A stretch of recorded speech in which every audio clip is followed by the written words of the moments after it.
everybody, welcome back. And if you're new here, thank you so much for stopping by and taking the time to watch the video. I hope you enjoy and stick around and subscribe.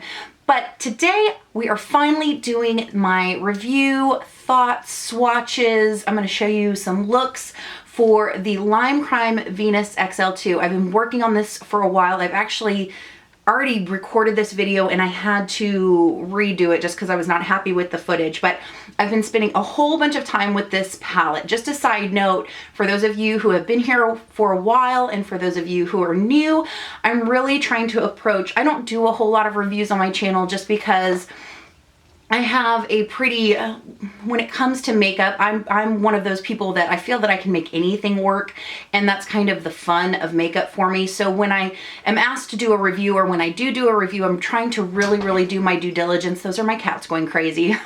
And really spend some time and really formulate and put my thoughts together in a coherent way with the view that a lot of people don't like to mess with makeup. A lot of people don't like to spend money on things that don't work or that don't work really well, to where sometimes if I get a product that's not so great, sometimes the fun for me is in the challenge of making it work. And I know that is not everybody's perspective. So that is why it took me so long to do this review, and I really just wanted to share, you know, just the whole encompassing thing. Now guys, I won't be going over any kind of ingredients, things like that. I'm not a chemist. It wouldn't make sense to me anyway. There's some great channels on here that do cover the ingredients. Stephanie Nicole does, Jen Loves Reviews does an amazing job of really breaking down the ingredients. I'm really just going to be going through the swatches, sharing my overall thoughts on the palette as well as on the individual shadows. I've got a comparison I want to do, and then I've done a bunch of looks that I want to share with you just to show you kind of the scope of what this palette can do, at least what it's been able to do for me. So that being said, if you guys are interested in seeing some more information on the Venus XL2 from Lime Crime, then stick around. Alright guys, so first of all, let's talk about the packaging. It's absolutely beautiful. This is not a necessary part of the makeup. It doesn't dictate how the makeup performs, I know, but if you are a palette lover like I am, it is very beautiful. This palette does retail for $58. It's very much in the theme with the other Venus palettes from Lime Crime. On the back, they have listed all of the ingredients on the back. So it does have a 12-month shelf life on it, which is pretty good. I generally do not pay attention to shelf life on products like powder products, and that is just because I sanitize my eyeshadows after every use with 90% isopropyl alcohol, I believe is what I use. I just put it in a little spray bottle and spritz it down. It helps maintain the eyeshadow and keep away the bacteria that can go from your skin to your brushes to your eyeshadows that can degrade the eyeshadows, create the hard pan, and cause them to go funky and not work. So just be smart about it. You know, if you've got an eyeshadow palette that you've had for a couple years and it's still working great, it doesn't smell, it's, you know, performing the way it should, then, you know, it's up to you whether you want to keep using it or you can go by the shelf life on the product. Now, I did pick up my palette from Ulta for $58. It is a pricier palette in the grand scheme of what they carry, so it's definitely towards the higher end. Mine is already dirty just because I have been really putting this palette through its paces. You open it up and you do get a nice mirror, and the theme is carried through beautifully here. I haven't even taken, the mirror is nice. I just haven't taken the little sticker off yet, but I do use it. And in it you have 18 eyeshadows. So the color scheme, I think, and the color story is really what captured me with this palette, just because looking at it, I thought it was so ethereal and kind of fairy-like and just different, you know, compared to everything else that's been coming out lately. So I was really just attracted to this color story right off the bat. I know it was like a no-go for a lot of people because they thought it was really boring, but I've really just been enjoying the color story and the looks I've created with it. So let's go ahead and just go through the shadows one by one, and I am going to put swatches up on the screen so you can see them up close, and I'm just going to talk a little bit about each shadow and just my experience with it in general. So there are 4 mattes in this palette, In Bloom, Sage, Ripe, and Classical. So we're going to start off with In Bloom. In Bloom is a beautiful dusty rose mid-toned type of pink. It is, and I will say this for all the mattes in here, they blend out beautifully, but they're not superly overly pigmented where they're intimidating. They're kind of that nice mix between really nice deep pigmentation and buildable pigmentation. So they apply very well. All three of these up here especially are beautiful in the transition. They make great smoky, kind of smoky transitional colors, or just a nice wash of color all over the eye. In Bloom, I feel like really does deepen up nicely if you apply it with a more dense packing type of packing brush, and you can get a little bit more definition in the crease underneath the eye. But overall, just a absolutely gorgeous transition color, blends out beautifully. And also and I've got to say this with all the mattes in here, I have minimal to no fallout at all. Now the next shade in the palette is called Crown, and Crown is probably one of the most high maintenance shades in the palette, but it is beautiful. It is a kind of pink champagne-y, almost topper type shade. There is going to be some fallout with this shade, and I would recommend applying it wet. I would also recommend using it to really kind of amp up some of these other colors in the palette, like Stella or Mystic, and I feel like it really lends itself to brighten up those colors and just kind of enhance the shimmer in those colors, while the deeper pink tones in these shades kind of help to reinforce Crown. So they kind of work in conjunction together really, really well. So again, it's a high maintenance shade. It's not great on its own. I wouldn't use this shade on its own, but it is really beautiful in just working with some of these other colors. Next color in the palette is this mid-tone mossy green called Sage. I guess it's a sagey green.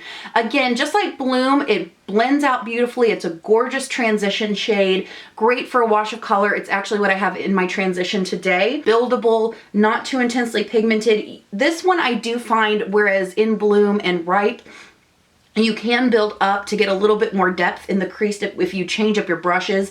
I feel like Sage does not have that kind of same depth of color. It's going to be a little bit more, I don't want to say washed out, but just softer on the eye. But again, a very beautiful green color and a beautiful base to really work with some of these more crazy greens down lower in the palette. The next shade in the palette is called Thorn, and Thorn is one of the most unique shades in this palette. It is a brown base shimmer that has kind of almost like a gold turn to it with pink and purple reflect. It's absolutely beautiful. I would 100% say apply this wet to get the most impact. A lot of you were telling me that you really liked my eye look from my last two videos. What were they? My empties video, and what other video did I do? The videos from last week. Thorn is the shade that I had over the majority of my lid. It's absolutely beautiful, really unique, really interesting, and it just, I think it just translates so beautifully to the eye. You get that same effect and that shift in color on the eye when you do apply it wet. So really enjoy that shade. The next shade is Ripe, which is a beautiful kind of burnt brown orange color. It's absolutely gorgeous. It works well with these more bronzy shades in the palette, really complementary. And I've got to say, with all these mattes up here, they really help to enforce and amplify the different color stories in here, because you do have the pinks color story, you have the more bronzy color story, and you have the green color story. So I think the mattes that they put up here as these transition shades were just dead on perfect. So again, this one can be built up a little bit more in the crease like in Bloom. It's absolutely gorgeous all over the eye just for a wash of color.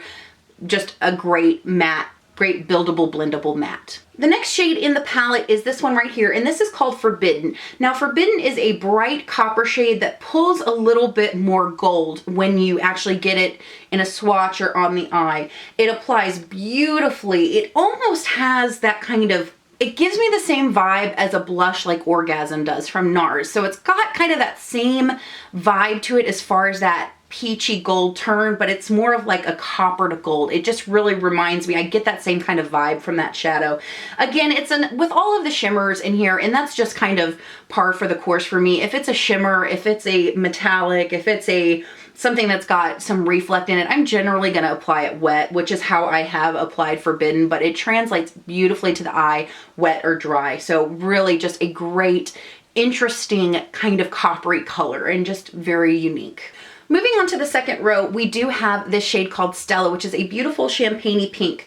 Now, this is a really soft shimmer formula. It's beautiful wet or dry. I like to apply this dry generally, and it has that pinky champagne-ness to it, but it does have a slight gold turn to it. So another really interesting color I love. Again, I love using it under Crown. I feel like those two shades are just kind of meant to be together in this palette. But you know, just like the other shimmers like Forbidden and some of these other ones we're going to talk about, the shimmer formula is beautiful, soft, and I think just is gorgeous wet or dry on the eye, depending on how you want to use it. The next shade in this palette is called Myth, and the Myth is definitely one of my most favorite colors in this palette. It is a beautiful mossy green with gold reflect in it, and it also has a very strong gold turn. This is actually what I have on my eye today.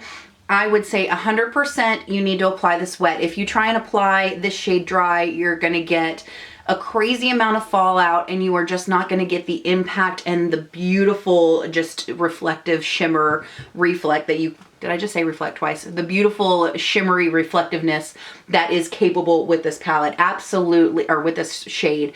Absolutely apply it wet and you're going to fall in love with it. And generally the way I apply shadows like this that are a little bit more chunky and on the kind of that metallic glittery side is I like to pick up the shadow with my brush dry and then wet it down and apply it to my eye, and then I'll flip the brush over and pick up more shadow with the dry side of the brush and pack it on.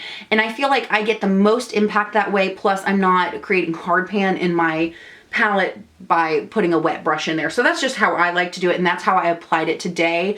I adore this. It's like almost like a neon mossy pastel. It's just stunning. It's so pretty. And I've got to say the same thing for Eve. Eve is very much the same texture, the same kind of reflectiveness. It's just beautiful.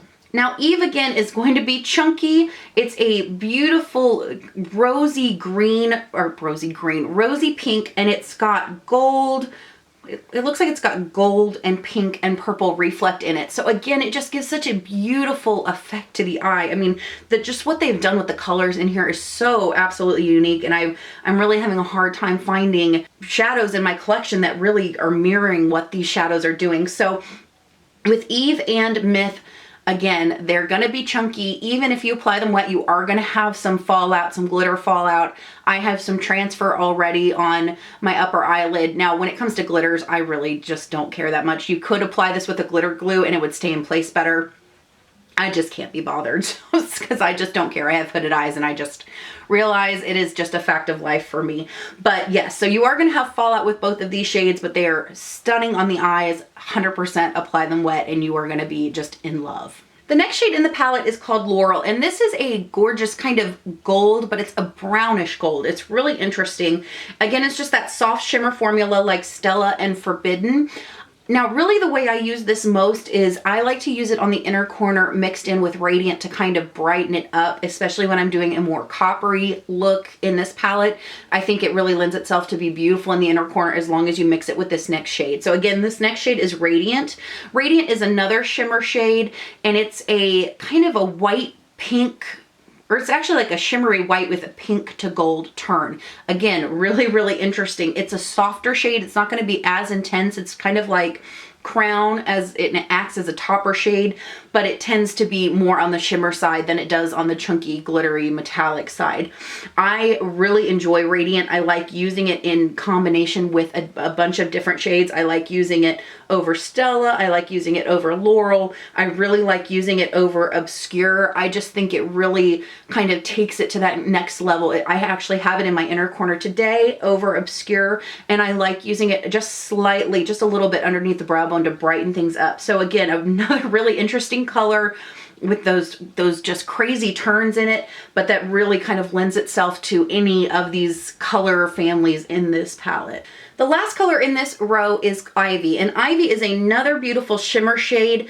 This one it's like a soft mossy green, and it has gold and pink reflect in it, which causes it to really have that interesting shift on the eye. Again, it's another beautiful shimmer formula like Stella, like Forbidden, like Laurel. It's gonna have a little bit of fallout on the eye, but this is one of those shades like the other shimmers where you could apply it wet or dry and it's beautiful. It just depends on how intense you want it on the eye. But again, just another beautiful, interesting, soft, mossy green. Just absolutely love. So the first shadow in the last row is called West. Now this is one of my hands down favorite shades in the palette.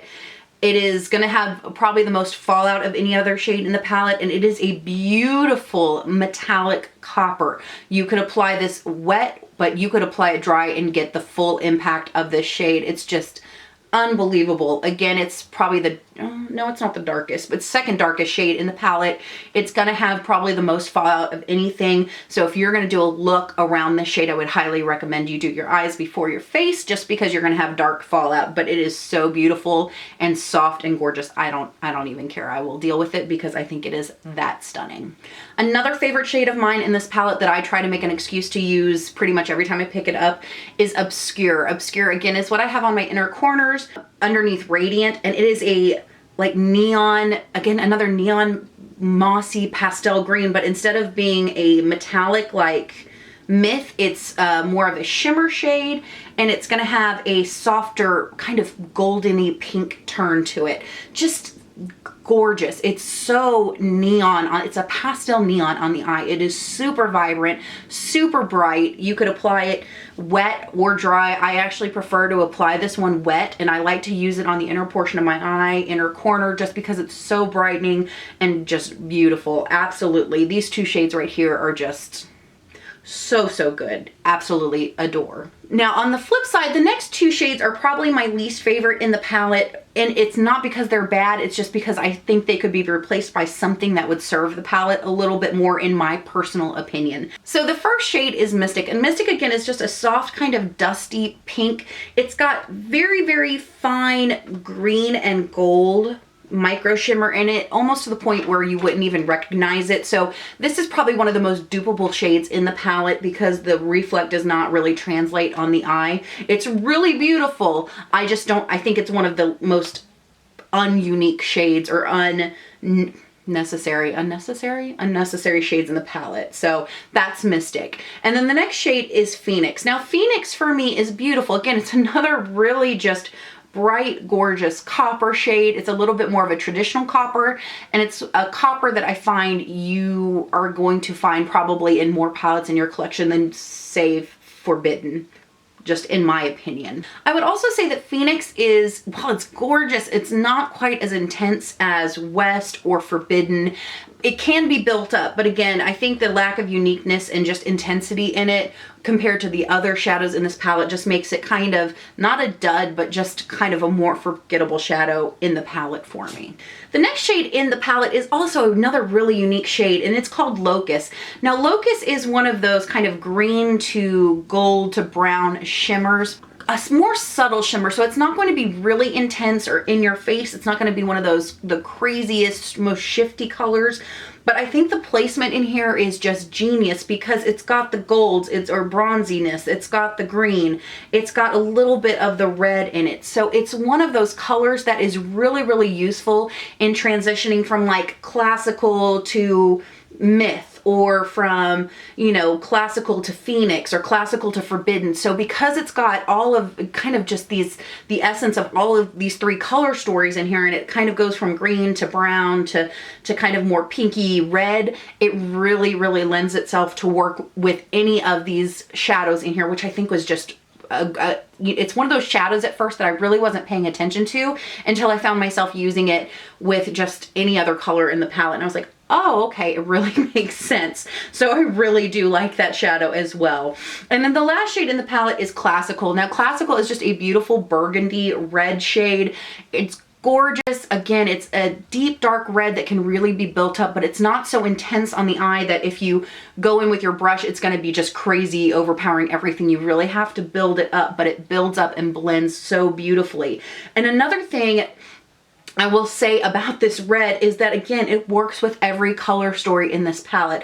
I have done green looks with this Classical shade, I've done pink looks with this Classical shade, and I have done bronzy looks with this Classical shade, which you'll see shortly. So, you know, even though I would prefer there to be another like a deeper green in this palette, I think the Classical really does work, and it lends itself again to any other look that you're going to do in this palette.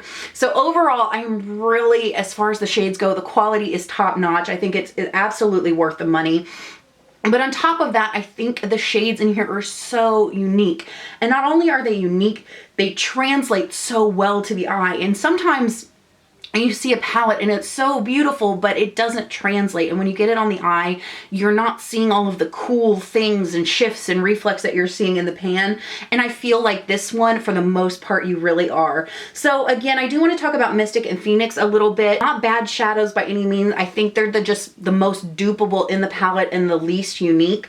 And I would prefer, just if this were me and this was my palette, I would have put a more kind of all over matte highlight shade or brow bone highlight, something like that. And I would have replaced Phoenix with a deeper green to really kind of give you the option to really add some drama and depth to some of these green looks, which if you want to do a fully green look, you can't go too deep. I actually brought in something outside today because my only other option would be to add classical in the crease. So other than that, I think the shadows are still superb, but I think it's just such a unique palette, so interesting.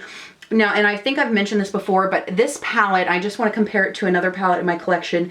I think this palette is an expansion of the Sweet Peach palette from Too Faced. Let me get it so I can compare it for you. Here are the two palettes together. So you can see that they do have a lot of similarities in regard to the tones. So just some beautiful soft colors. You know, this Peta, you helping? So again, I think where this palette really draws me in is it takes this Bless Her Heart shade and just really expands on it. But this is the only palette I would really say it has any similarities with in my collection. So, you know, when I first saw it, I was like, that's like the Sweet Peach palette, but just expanded and exaggerated on, or not exaggerated, elaborated on is what I'm trying to say. As far as wear time, guys, for me, it's really hard to tell. I have dry skin. I don't have a problem with creasing on my eyes. It doesn't matter what primer I use. So I have worn these shades for 8 hours. I've worn them for 12 hours and I haven't had an issue, but take that with a grain of salt. And that's just because I don't have oily eyelids and I don't have a problem with shadows breaking down on my eye or makeup in general. If you are somebody who does not like green eyeshadows, I would say pass this up, because as unique as these shades are, do you need to spend $58 when there's 5 shades out of 18 that you're not going to use because you're not a green fan? No, I wouldn't say that. I would think you could find similar things as far as the pinky bronzy shades. But if you're somebody who loves greens and you're looking for something different with these mossy pastel kind of neon greens, I would say you are not going to be disappointed with this palette. So yeah, guys, just some thoughts on the palette. Now I just want to share some looks with you really quick to really show you what this palette can do. And I really wanted to do some looks that were softer, some that were more structured, some that were just kind of more everyday appropriate to a little bit more, you know, intense and dramatic. So I just wanted to share some looks. And by the way, I do want to shout out, because my inspiration for this is Make Up Your Mind, Chelle from Make Up Your Mind. If you guys are not following her, you are missing out. That girl, this is probably going to be the most rambly video because I'm just all over the place, but she is clear, concise, just so knowledgeable about makeup. She has an awesome blog. So, and she does, for every palette review she does, she always does 5 looks. I think I've got like 6 or 7 just because I've been using it so much. But if you want some palette reviews, definitely go check out her channel because she is thebomb.com. But let me show you these looks so we can wrap this sucker up. Guys, and I'm going to pop up pictures here, but I will also have these pictures on my Instagram if you want to check it out. My link is down below. Just if you want to like have, you know, just get a better look at them. I have some up close pictures. So the first look I did was kind of a more green, soft green look. So what I did is I took Sage in the transition and I deepened up the outer corner with Ripe just slightly. I then took Locus on the outer portion of my lid, blended into Ripe, put Ivy in the middle, and then I used Obscure in the inner portion of the lid. For the inner corner, I did Obscure with a little bit of Radiant and put Radiant in my brow bone, or right under my brow bone. And then in my lower lash line, I did a little bit of Ripe on the outer portion of my lower lash line and just blended out everything with Sage. So more of a green, kind of brown look, just really soft. So on the flip side of that, the next look I did was very soft and pinky. So I did go in with In Bloom just as my transition. I used Classical to deepen up the outer V, my crease, and then my lower lash line, and then just blended out my lower lash line with In Bloom. For my lid, for the outer lid blended into Classical, I went in with Mystic and then blended Stella into the inner portion of my lid, or the inner half of my lid, and it just wasn't popping enough for me. So I went back over it and I did go over Mystic with Eve. I applied that wet and went over Stella with Crown, just playing around with it because I really wanted that look to pop, and that worked out really well. So again, I did apply those wet over these base shades. I did go in with Radiant on the inner corner, and then I took Radiant just underneath the brow bone, just slightly, to give it a little bit of a pop highlight. So the next look I did was definitely more on the bronzy side. So I took Ripe and I just put that in my transition, blended it out, and underneath my lower lash line. I then went in with Classical and deepened up the outer V and lower lash line, as well as my crease a little bit, and those two shades just worked beautifully together. And then what I did is I took Phoenix and I blended it into Classical on the outer portion of my lid. I then went in with Forbidden and put it on the inner half of my lid, and I blended that into Laurel, and Laurel was in the inner corner. I lightened Laurel up with Radiant, and then I did the same thing underneath the brow bone, just put a little bit of Laurel right underneath the brow bone and Radiant on top of it, just to really brighten it up and bring out more of that gold, because I feel like the gold, brownie gold in here is really just, it's very flattering to put that Radiant shade over it because it has such a strong gold turn. It just really makes it pop. The next look I did was the look in my video, and I again just went for a softer, pinkier look. I didn't do any lashes or anything like that, kind of like today. It was just a little bit softer. So again, I just went in with In Bloom, and because I wanted it to be softer, I did pick up a little bit of Brulee from Wet n Wild because I didn't want anything crazy on my brow bone, and just kind of put Brulee all over, blended Bloom into that. Again, I took a little bit of Classical and really just kind of buffed it into the lower lash line, outer corner, outer V, not as intensely as I did with some of the other looks, but just to deepen it up a little bit. I then took Thorn and applied it wet all over my lash line, and it was beautiful. And then I went in with Stella right on the inner corner and topped it off with Crown. So just a softer, pinkier look, and just, but with that Thorn shade, I think it was so pretty, and y'all seemed to really enjoy that. I was just really, really impressed with how that shade applied and performed and how it just translated. It was just so pretty. And then I did do a more structured look. So for that more structured look is I took In Bloom and just blew it out in my transition underneath my lash line. I then deepened everything up with Classical. So Classical went in my crease, my transition, or sorry, my crease, my outer V, the outer portion of the lid, and right underneath the lash line. I then took West and applied it wet and blended it into Classical just on the outer to middle portion of my lid. I then blended Myth into West. Again, I took it wet and blended it in, and it created a really cool kind of bronzy, kind of deep bronze to bronzy to green color. I was really impressed with how these two colors played together. And what I did is I took a concealer and just did the half cut crease, and that's where I applied Myth.